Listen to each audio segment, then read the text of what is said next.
Since the beginning of history, ancient cities have been often challenged by various forms of political and militant violence. These forms of violence have a strong impact on the structures of the cities, their urban fabric, and everyday life. In the recent years, the world has followed news of increasing violent conflicts, different forms of wars, protests, and political unrest in various cities and urban centers. My name is John Hanna. I'm a PhD candidate at the Department of Architecture.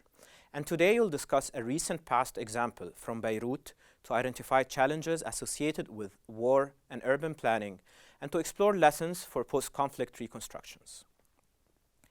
Between the years 1975 and 1991, Lebanon faced various rounds of conflicts which many people like to call the Lebanese Civil War. The fighting has often followed sectarian lines, dividing many citizens of the city along new geographies of sectarian nature. A major share of the war violence took place in the center of Beirut, which divided the city into eastern and western sectors. Beirut's center, which used to host cinemas, traditional markets, and the transportation hub of the country, will be later called the Green Line, or No Man's Land, as it became abandoned under the conditions of violence and destruction. Because the Lebanese war did not follow a constant intensity, plans have been regularly made by the state and other developers to reconstruct the damaged center. This has been the case already since the early years of the war, when people had hopes that the violence is not going to last for long. The most important of these plans were developed in 1977, already following the second year of the war. More plans were made in 1983, 1986, and finally in 1991 following the Ta'if Accord, which had put an end to the long conflict. Expectedly, the Lebanese state has been weakened by the war, and consequently, its role in regulating urban development has suffered from such weakness. The vacuum created by this limited ability has been filled by private entrepreneurs who claim the responsibility for proposing urban solutions for the redevelopment of the war-damaged center. While many buildings have been structurally unfit as a result of the war, a larger part of Beirut's urban heritage has been demolished to pave the way for a modern and a new development of the center, without adequately studying their structural status or their historical and social relevance.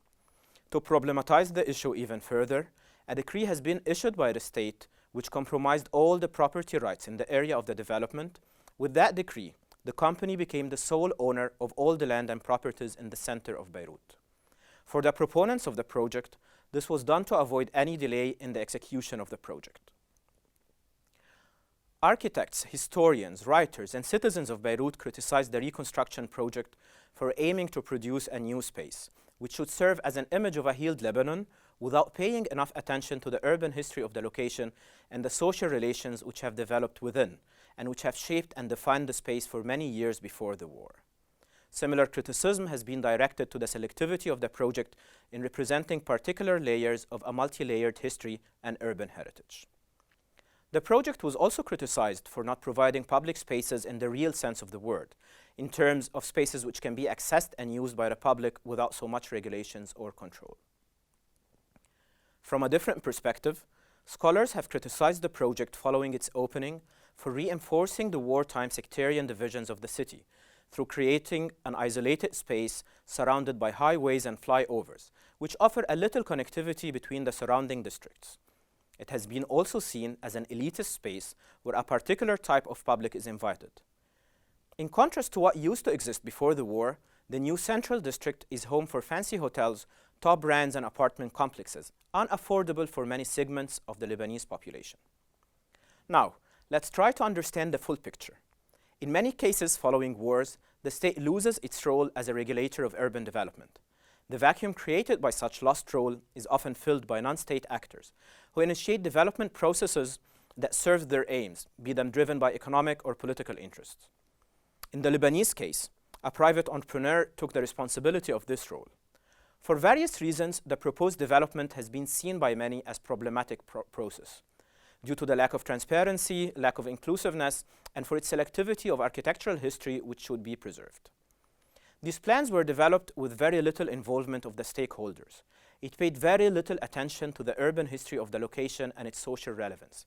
This has created a central space which did not only fail at resembling what used to exist before the war destruction, but had also contributed to strengthening the divided geography of the city through creating an exclusive and an elitist space that is highly securitized. But how did the Lebanese public react to such challenges? In various events, the central district has been reclaimed and occupied by large numbers of protesters.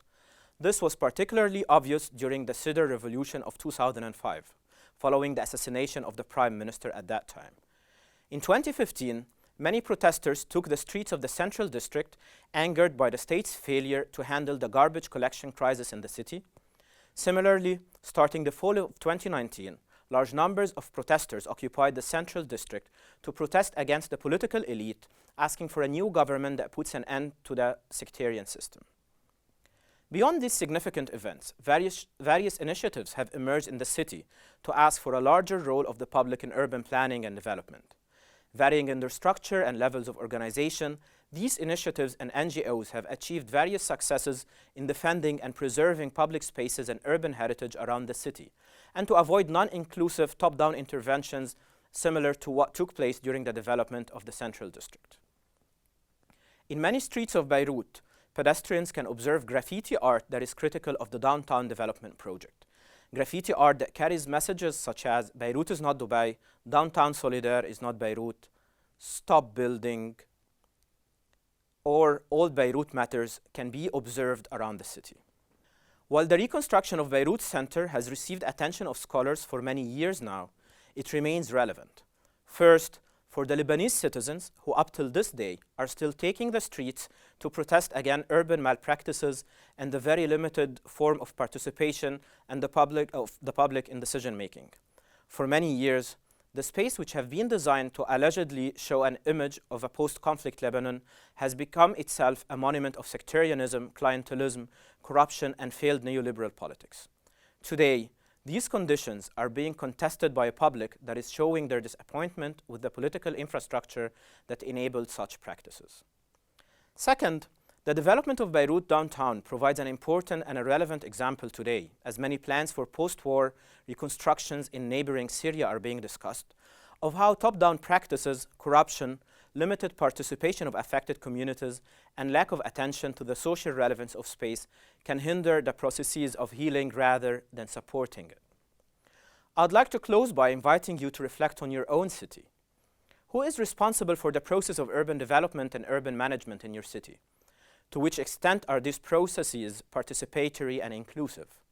Does urban management in your city encourage more interaction between the different groups? And finally, for future planning in post-conflict cities, can post-conflict planning bring new opportunities which are more attentive to the needs of the different segments of the affected society?